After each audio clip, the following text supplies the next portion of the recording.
Sir, पहले phase में bumper voting की खबर आ रही है पश्चिम बंगाल में। क्या कहेंगे, ये परिवर्तन की लहर कहेंगे इसको या फिर ये साइलेंट सपोर्ट है ममता बनर्जी का? टीएमसी को ऐसा मनमानी करने क्यों दी गई इतने सालों? केंद्र राष्ट्रपति शासन भी लगा सकता था। नहीं, राष्ट्रपति शासन लगाना। लेकिन ममता बनर्जी का अक्सर आरोप लगता रहा है कंचन जी कि केंद्रीय एजेंसियों का पश्चिम बंगाल में दुरुपयोग हुआ है, सत्ता का दुरुपयोग किया गया, केंद्र ने सत्ता का दुरुपयोग किया एजेंसियों को पश्चिम बंगाल में भेज करके।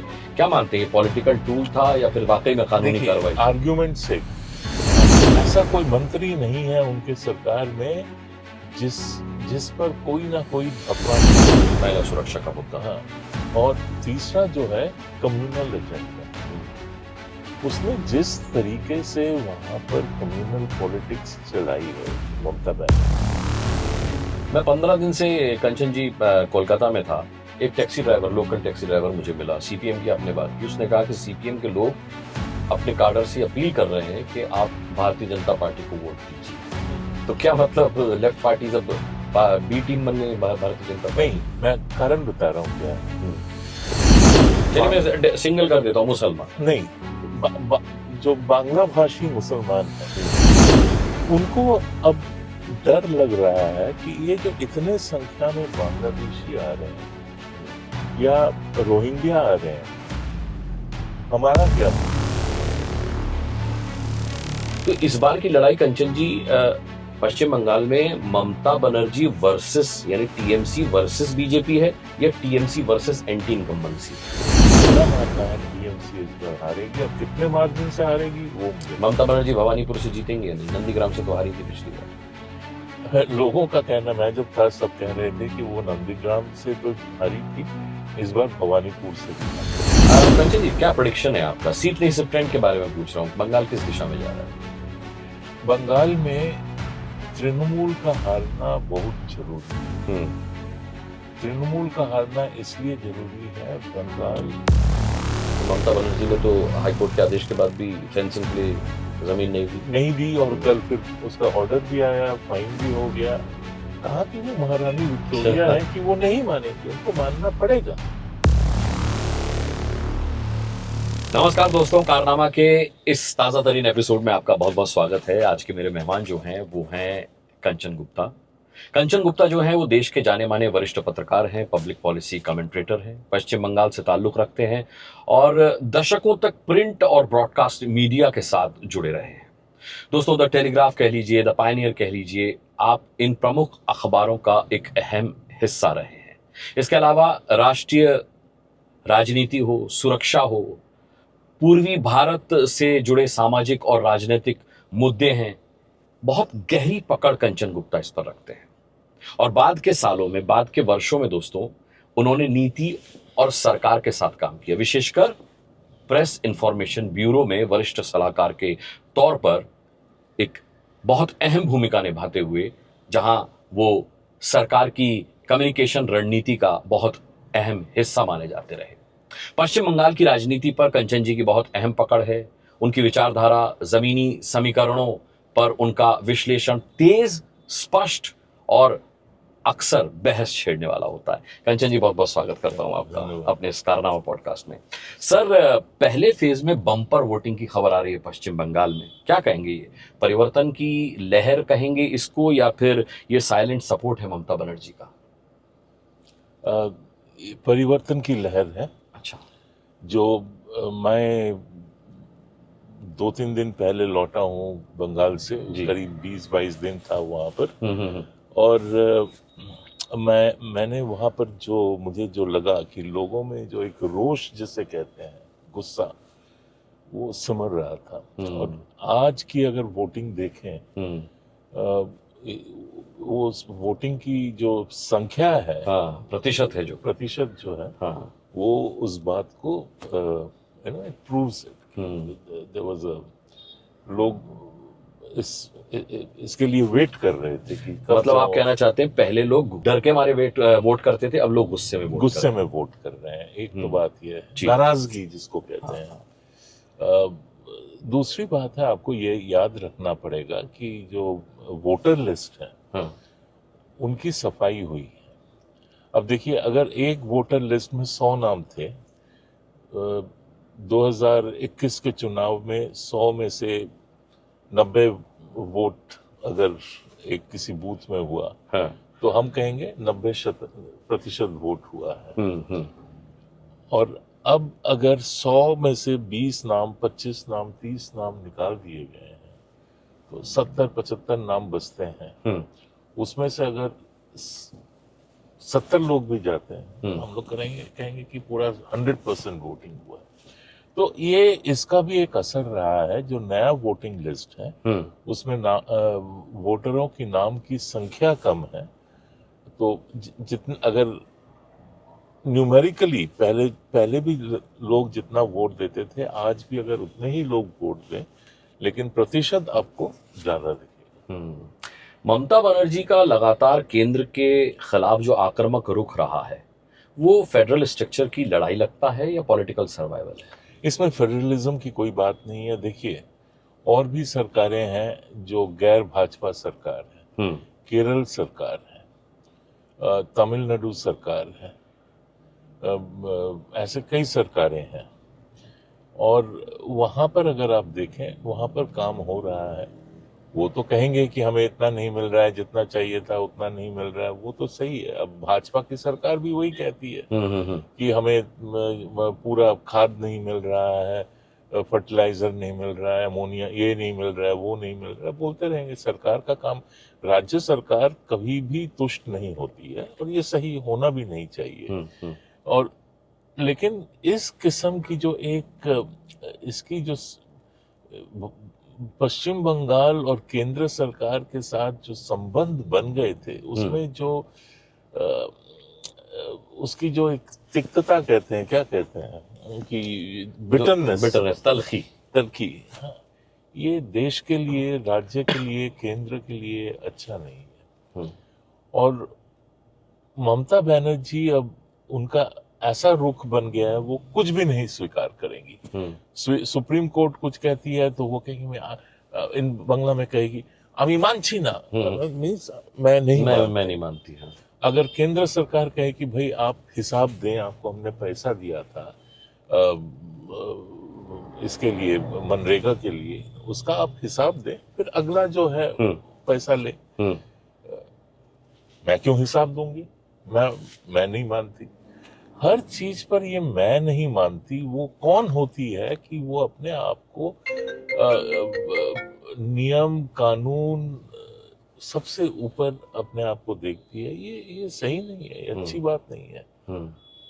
इससे जो एक सेंस ऑफ लॉलेसनेस बनता है, और वहां में देखिए, सही बात तो ये है कि पश्चिम बंगाल में आज तृणमूल वाले जो हैं, उनको ये एक विश्वास बन गया है कि देश का कोई भी कानून है वो हम पर लागू नहीं होता है। हम कुछ भी कर लें, कोई हमें कुछ नहीं कर पाएगा। और इससे जो डैमेज हुआ है, भाजपा सरकार बना लेगी और फिर उसको पश्चिम बंगाल को फिर से खींच के ऊपर ले आना, ये एक विशाल काम बनेगा। लेकिन टीएमसी को ऐसा मनमानी करने क्यों दी गई इतने सालों तक? केंद्र राष्ट्रपति शासन भी लगा सकता था। नहीं, राष्ट्रपति शासन लगाना आज के दिन में इतना आसान नहीं है। ये आपको भी पता है, हमको भी पता है, आपके दर्शकों को भी पता है कि आज के दिन में जो जुडिशियरी है, सुप्रीम कोर्ट है, उसकी जो एक एक्टिविस्ट नेचर है, इंटरवेंशनिस्ट नेचर है, ऐसे जुडिशियरी के रहते हुए आपका राष्ट्रपति शासन लगाना आसान नहीं है। आपने अगर राष्ट्रपति शासन लगा भी दिया, रात के 12 बजे अगर सुप्रीम कोर्ट कह दे कि नहीं ये गलत है, आप नहीं लगा सकते, फिर उसके बाद क्या? उसके बाद तो आपकी कोई कुछ भी नहीं चलेगी वहां पर। और वैसे भी राष्ट्रपति शासन लगाकर राज करना ये कोई अच्छी बात नहीं है। ये डेमोक्रेसी के लिए, देश के लिए अच्छी बात नहीं है। लेकिन ममता बनर्जी का अक्सर आरोप लगता रहा है, कंचन जी, कि केंद्रीय एजेंसियों का पश्चिम बंगाल में दुरुपयोग हुआ है, सत्ता का दुरुपयोग किया गया, केंद्र ने सत्ता का दुरुपयोग किया एजेंसियों को पश्चिम बंगाल में भेज करके। क्या मानते हैं, ये पॉलिटिकल टूल था या फिर वाकई में कानूनी कार्रवाई? आर्ग्यूमेंट से आपने कहा कि ये आपका कहना है हाँ। कि ममता बनर्जी कहती है कि हाँ। इसको आपने व्यवहार किया, केंद्रीय जांच एजेंसियों का दुरुपयोग किया। राजनीतिक कारणों से व्यवहार किया, ठीक है, हम्म, मैं मान लेता हूं किया, हम्म, लेकिन हर एक केस को आप अगर देखें, केस बाय केस देखें, हम्म, मुझे एक भी केस बताइए जहां पर जो केंद्रीय जांच एजेंसी है, हम्म, जिस केस को लेकर वो इन्वेस्टिगेट जांच कर रही है, क्या वो केस फॉल्स है, क्या वो केस फेक है, क्या ये सच नहीं है कि शिक्षकों की नौकरी बेची गई, क्या ये सच नहीं है कि करीब 27,000 शिक्षकों की नौकरियां रद्द कर दी कोर्ट ने, उसमें से करीब आधे जो थे उन्होंने पैसा दे के नौकरी लिया था। जी, क्या ये सच नहीं है कि राशन की चोरी हुई थी, क्या ये सच नहीं है कि वहां पर कोयला की चोरी हुई है, क्या ये सच नहीं है वहां पर तोलाबाजी होती है। ऐसा कोई मंत्री नहीं है उनके सरकार में जिस पर कोई ना कोई धब्बा लगा हो। फिर भी कह रहे हैं कि बागिन will be back. Will be back, बागिन नहीं, अब कहने में क्या जाता है, इस देश में आप कुछ भी कहने का कुछ कहने से कोई फर्क नहीं पड़ता है। अगर बंगालियों में इतनी भी सोच हो, इतनी सी भी सोच हो कि भाई हमें अपने अपने स्टेट को बचाना है, हमें आने वाली पीढ़ियों के बारे में सोचना है। कल या परसों कोई एक वीडियो आई है, उनकी भाषण दे रहे हैं, अब बाहर क्यों नौकरी करने जा रहे हो, आपको क्या चाहिए, मैं तो दे रही हूँ, मैं बेकार भाता जिसको कहते हैं वो, हाँ, 2,000 बेरोजगारी भाता, 1,500 रुपए मैं दे रही हूँ, मैं आपको फ्री का खाना मिल रहा है, तो आपको बाहर क्यों जाना है। एक आदमी या एक कोई लड़का या लड़की वो पढ़ाई लिखाई करता है बस इसीलिए कि उसको महीने में 1,500 रुपए मिले, वो भी 1 साल के लिए। आपने बेकारी भाता जो है वो डोल जो है उसको आपने 41 साल की उम्र तक क्वालिफाई किया। अब जो बंदा 40 साल का हो या 41 साल का हो, आज से 15 साल पहले वो 25 साल का था। 25 साल से लेके 40 साल तक ये बंदा बेकार बैठा रहा, नौकरी ढूंढता रहा, नहीं मिला, किसी भी कारणवशत वो बंगाल छोड़ के बाहर नहीं जा पाया। काफी कारण होती हैं, फैमिली रीजंस होते हैं, माँ बाप की तबीयत ठीक नहीं है, आप छोड़ के नहीं जा सकते हैं। क्या आपको मालूम है आज पश्चिम बंगाल को ओल्ड एज होम स्टेट कहा जाता है। ओल्ड एज होम मतलब जहां पर वृद्धाश्रम। हाँ, तो एक स्टेट जो वृद्धाश्रम जैसा बन गया है, क्योंकि वहां पर 40 साल से कम उम्र के लोग बहुत कम दिखते हैं। 30 साल से कम उम्र के लोग प्राय दिखते ही नहीं है। सब पलायन कर गए, बाहर काम कर रहे हैं, बाहर नौकरी कर रहे हैं। क्या ये भविष्य है? Bengal was a great state. अभी मैं एक किताब पढ़ रहा था, वो कैलकाटा नाम का है, जेफरी मूर हाउस का जी। उसमें है कि देश में सबसे ज्यादा सब कुछ पश्चिम बंगाल में मैन्युफैक्चर होता था। और उसने पूरा एक लिस्ट दिया है, शेविंग ब्लेड जो है वो भी पश्चिम बंगाल से आता था पूरे देश के लिए। भाई आर्थिक दृष्टि से तीसरे नंबर पर था पश्चिम बंगाल, और अब जो है आप देखें तो 24वें नंबर पर है। तो इसके लिए दायी कौन है? अगर जितना भी वो विधान चंद्र रॉय के रहते समय हो गया, उसके बाद जब वो कम्युनिस्टों की रूल आई 1967 से लेके 70 तक, 69 में फिर से मिड टर्म चुनाव हुआ, फिर वो ज्योति बासु फिर से आए डिप्टी चीफ मिनिस्टर बन के जी। तब से जो बिखराव शुरू हुआ वो अब तक रुका नहीं। सर, ये तो पश्चिम बंगाल की बात रही। केंद्र सरकार बात करती है कोऑपरेटिव फेडरलिज्म की, और बंगाल में टकराव है। आपको नहीं लगता है डबल स्टैंडर्ड है? नहीं, हम लोग करने के लिए तैयार है, केंद्र सरकार करने के लिए तैयार है। ये अभी की बात केवल नहीं है। जब राजीव गांधी प्रधानमंत्री बने थे, ज्योति बासु मुख्यमंत्री थे, उन्होंने कहा था कि मैं अपने पूरे कैबिनेट को लेके जा रहा हूं कलकत्ते, वहां पर बैठ के हम लोग पूरा जितने भी आपके दिक्कत है हम उनको रिजॉल्व करेंगे, आपको जो भी चाहिए मैं कर दूंगा। वो गए भी थे, लेकिन नहीं हुआ। क्यों नहीं हुआ? भाजपा को छोड़ दीजिए, भाजपा ने नहीं किया, लेकिन इसके पहले और प्रधानमंत्रियों ने भी कोशिश की। और अगर वहां के मुख्यमंत्री की, जो भी मुख्यमंत्री बने, ज्योति बासु जब थे, उसके बाद बुद्धदेव ने कुछ कोशिश की थी सुधार लाने में, केंद्र राज्य सरकार के जो ये रिलेशंस हैं, और अब ममता बनर्जी, अगर ये पोजीशन हो कि हम नहीं मानते हैं, हम अलग हैं, ये इसमें एक सेपरेटिस्ट मानसिकता की छवि झलकती है। इस बार पश्चिम बंगाल का वोटर आइडियोलॉजी पर वोट करेगा या फिर लोकल इश्यूज पर वोट करेगा, क्या लगता है? आइडियोलॉजी जो है वो इस इलेक्शन में लोग जो हैं 3 विषयों पर वोट कर रहे हैं। एक नौकरी मतलब उनकी जो आर्थिक स्थिति है।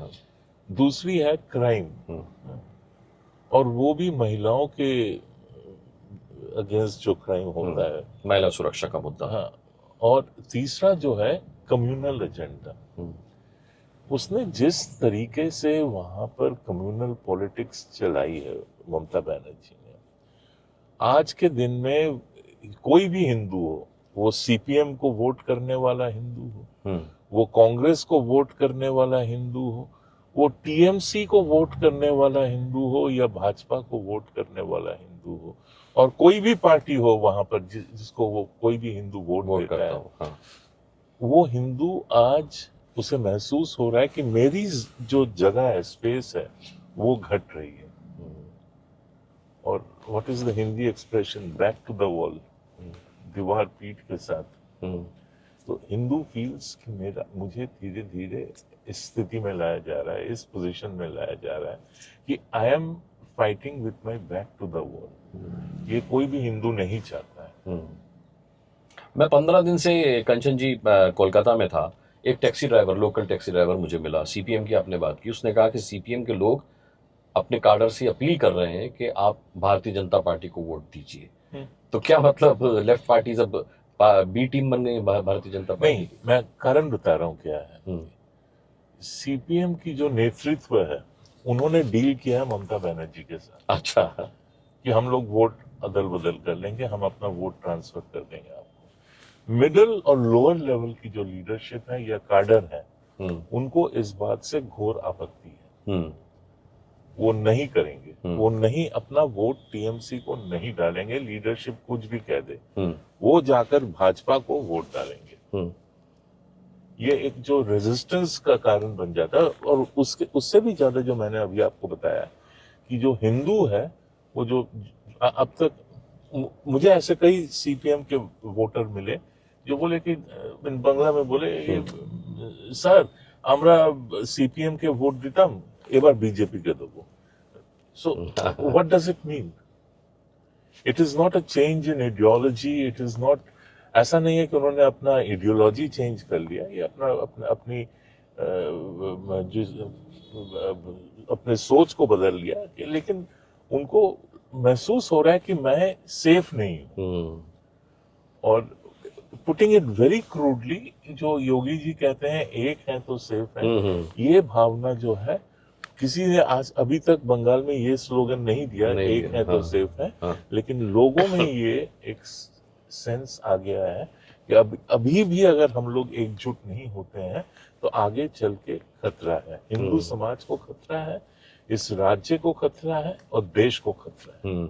हिंदुओं की बात आपने की कंचन जी, 3 कैटेगरीज और हैं, एक भद्रलोक, एक ग्रामीण पश्चिम बंगाल, और एक हो गया अल्पसंख्यक पश्चिम बंगाल। इस बार इन तीनों का मूड क्या है, एक ही है या अलग अलग आपको लगता है? मैं आज की बात नहीं है, मैंने कभी भी इस बात को स्वीकार नहीं किया है कि जो जिसे भद्र लोग कहते हैं, वो ऐसा कुछ एक पावरफुल एक एंटिटी है या कोई कॉन्सेप्ट है जो राजनीति को बदल दे या सोच को बदल दे या राजनीति के धारा को बदल दे, ऐसा कुछ है नहीं। इट्स सिंपली जो हम जिसे मिडिल क्लास कहते हैं और जगह पे, वही है। It's a very selfish class. उन्हें इमीडिएट गेन जहां बहादुर लोग की बात कर रहे हैं, वो वहीं पे जाते हैं।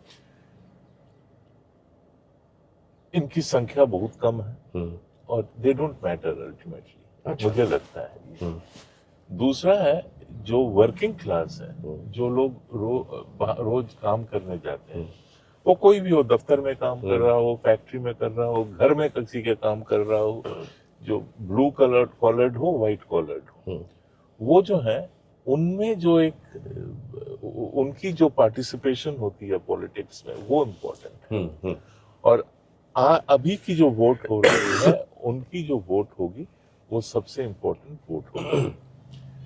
आपने कहा अल्पसंख्यक, पश्चिम बंगाल में सबसे भी इम्पोर्टेंट ऐसा इशू कोई एक नहीं, अल्पसंख्यक की एक सिंगल कोई डेफिनेशन नहीं है। चलिए मैं सिंगल कर देता हूँ, मुसलमान नहीं, जो बांग्ला भाषी मुसलमान है, मोस्टली वो लोग खेत मजदूर हैं, खेत पे काम करते हैं या खेती करते हैं या खेत के मालिक।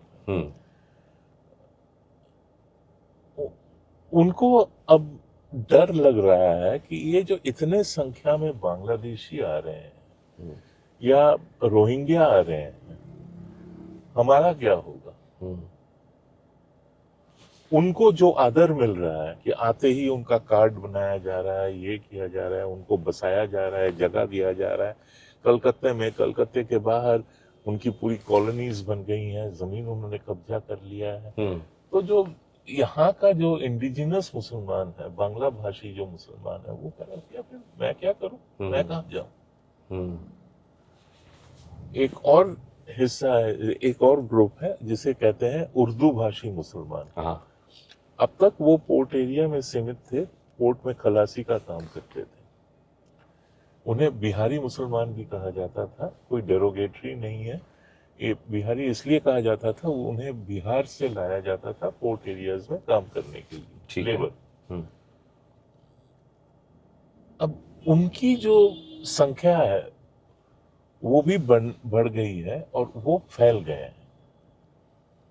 उससे भी एक बांग्ला भाषी मुसलमान को डर लगता है, डर लगने लगा है कि फिर मेरा क्या होगा।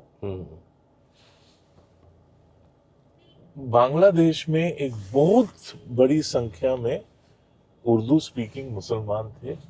एसेंशियली जो लोग यहाँ से 47 में ईस्ट पाकिस्तान या ईस्ट बंगाल और फिर बाद में ईस्ट पाकिस्तान में गए, जिन्हें पाकिस्तान में मुहाजिर कहते हैं, वही लोग। 71 के बाद पाकिस्तान, ये जो हुई थी तय कि पाकिस्तान उन्हें वापस ले जाएगा, पाकिस्तान ने उन्हें वापस नहीं लिया। बांग्लादेश के मुसलमान उन्हें नहीं चाहते हैं, घृणा करते हैं। वो कोई भी अवामी लीग का हो, बीएनपी का हो, जो भी हो, कोई भी बांग्लादेशी मुसलमान उस उर्दू स्पीकिंग मुसलमान से उसकी कोई मोहब्बत नहीं है। वो नहीं चाहता कि वो बांग्लादेश में रहे। उन्हें इंटीग्रेट नहीं किया गया, बाहर कैंप जैसे बने थे वहीं पे रहते हैं। धीरे धीरे वो लोग जो है बॉर्डर पार करके इस साइड में आ रहे हैं, बंगाल में आ रहे हैं। पहले धीरे धीरे था, अब तो बस खुलेआम आ रहे हैं। तो ये जो एक संख्या बढ़ रही है, इससे लोग घबराए हुए हैं। और नॉर्थ में जो थे, जिन्हें मुगल मुसलमान कहा जाता था, मालदा मुर्शिदाबाद एरिया में, तुर्की एसेंशियली, कल्चरली वो भी अब अपने आप को माइनॉरिटी विद इन माइनॉरिटी, अल्पसंख्यकों में अल्पसंख्यक मानने लगे हैं। वो लोग कांग्रेस के वोटर थे, कांग्रेस वहां से गायब हो गई, अब तृणमूल वाले हावी हो गए, अब वहां पर भी बांग्लादेशियों की चलने लगी है। तो ये कोई जीरो सम गेम नहीं है। तो इसका मतलब ये नहीं है कि मुसलमान आके भाजपा को वोट देगा या नहीं, मैं नहीं मानता। देंगे जरूर, कुछ तो दे देंगे। लेकिन कई मुसलमानों ने मेरे सर्वे में माना है कि इस बार दादा आएंगे। तो नहीं, अगर वो कुछ देंगे तो नहीं देंगे, जो भी है। लेकिन मेरा मानना है इस बार मुसलमान सीपीएम को वोट देंगे या कांग्रेस को वोट देंगे। टीएमसी को नहीं देंगे? टीएमसी को देंगे। अच्छा। मैं नहीं कह रहा कि सारे वोट उनके साइड में जाएंगे, लेकिन फुटाव आएगा, एक जिसको स्प्लिट कहते हैं, हाँ, वो आएगा। वो आएगा। तो इस बार की लड़ाई कंचन जी पश्चिम बंगाल में ममता बनर्जी वर्सेस यानी टीएमसी वर्सेस बीजेपी है या टीएमसी वर्सेस एंटी इनकम्बेंसी है? Anti incumbency. और वही एंटी इनकम्बेंसी, अगर मुझे जो लगता है ये एंटी इनकम्बेंसी का लेवल इतना ही है, उसी के कारण और जो वोटर डिटर्मिनेशन है, दोनों को अगर आप जोड़ें और उसके साथ एसआईआर से जो वोटर लिस्ट साफ किया गया है, जिससे आप फेक वोटिंग नहीं कर पाओगे, बोगस वोटिंग नहीं कर पाओगे, जो लोग मर गए हैं, चले गए हैं, उनका नाम यूज करके वोट देना आप नहीं कर पाओगे। तो ये सब कुल मिला के सारे एलिमेंट्स उनके खिलाफ हैं। और मेरा मानना है टीएमसी इस बार हारेगी। अब कितने मार्जिन से हारेगी वो मुझे, ममता बनर्जी भवानीपुर से जीतेंगे या नहीं? नंदीग्राम से तो हारी थी पिछली बार। लोगों का कहना, मैं जब था सब कह रहे थे कि वो नंदीग्राम से तो हारी थी, इस बार भवानीपुर से भी हारेगी। अच्छा, तो ये तो बहुत बड़ा सेटबैक इसके होगा। लक्षण है वो, जिस तरीके से अब अंग्रेजी में एक शब्द है मेल्ट डाउन, कि आप एक इमोशनली ऐसे स्थिति में आप आ जाते हैं जब आपको लॉजिकल थिंकिंग, लॉजिकल स्पीकिंग, ये सब आपको याद नहीं रहता है और आप कुछ भी कहने लगते हैं, कुछ भी बोलने लगते हैं। ये अभी जब पीएम ने झालमुड़ी खा लिया तो बस वो एक भाषण पर भाषण देने लगी, उन्होंने मेरे यहाँ आके क्यों झालमुड़ी खाया, ये कोई सब्जेक्ट विषय।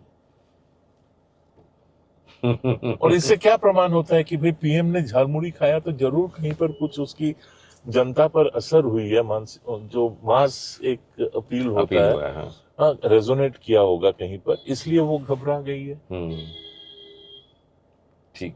कंचन जी, क्या प्रेडिक्शन है आपका? सीट नहीं, सिर्फ ट्रेंड के बारे में पूछ रहा हूँ। बंगाल किस दिशा में जा रहा है? बंगाल में तृणमूल का हारना बहुत जरूरी है। तृणमूल का हारना इसलिए जरूरी है, बंगाल इकोनॉमी तो एक है कि जो ईस्टर्न सेक्टर था हमारा, ईस्ट इंडिया, वो economically had become a drain India पर, एक बोझ बन गया था। बिहार हो, असम हो, उड़ीसा हो, बंगाल हो, झारखंड हो। लेकिन अभी अगर आप देखें, बिहार उससे निकल चुका है, असम उससे निकल चुका है, झारखंड, हम लोग जेएमएम की जितनी भी गलतियां हो, लेकिन ये भी सच है कि झारखंड में बहुत कुछ हो भी रहा है, उड़ीसा में हो रहा है। अब बच गया केवल बंगाल। अब Bengal is the entry point, कि वहीं से आपको ईस्ट इंडिया एंटर करना पड़ता है। वहीं पर अगर आपकी कमजोरी हो तो फिर भारत आगे नहीं बढ़ पाएगा। जो एक बैलेंस डेवलपमेंट होता है, ग्रोथ होता है, नहीं हो पाएगा। ये एक कारण है। दूसरा है नेशनल सिक्योरिटी का। आपको ये जो बॉर्डर है, इसे पूरा सिक्योर करना ही होगा। ये केवल बांग्लादेशी आएंगे इसलिए नहीं, और भी कई कारण हैं। ममता बनर्जी ने तो हाईकोर्ट के आदेश के बाद भी फेंसिंग के लिए जमीन नहीं दी, और कल फिर उसका ऑर्डर भी आया, फाइन भी हो गया। वो नहीं करेगी। उसका जो मैंने अभी बताया ना कि सब कुछ में उसका यही है कि हाँ, मैं नहीं मानती, मैं नहीं करूंगी।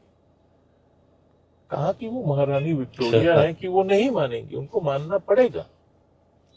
और धीरे धीरे ये बढ़ता रहेगा। कोर्ट ने जैसे कल ऑब्जर्व भी किया था, सुप्रीम कोर्ट ने, कि she is now a threat to democracy. वो जो उदाहरण सबके लिए सेट कर रही है, बाकी चीफ मिनिस्टर्स अगर ऐसा करने लगे तो आपका देश कहाँ रहेगा?